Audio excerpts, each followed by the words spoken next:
My name is Rebecca OMORDIA'. It's been an incredible journey of discovering new gems of piano music by African composers. I am Siva of SOMM Recordings, owner of SOMM Recordings and recording producer. And today and yesterday we spent a wonderful few hours recording African piano music with Rebeca OMORDIA', and it's given me great joy to discover these pieces.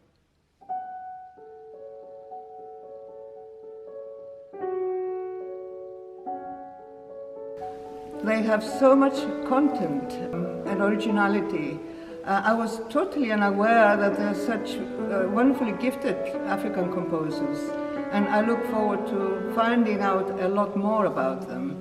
They stimulate the imagination, they bring forth what a nation is about, what guides our customs, our everyday life through, because there's a lot of dance in this music, isn't there?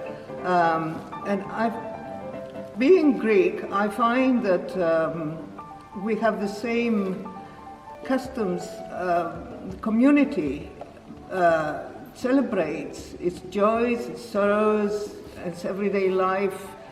Weddings, funerals, whatever it is, comes through the music. And there's a lot of body movement in these pieces too. Rebeca has brought them to life. It's absolutely wonderful. And I'm very happy to have had the chance of doing this for SOMM. Thank you, Rebeca.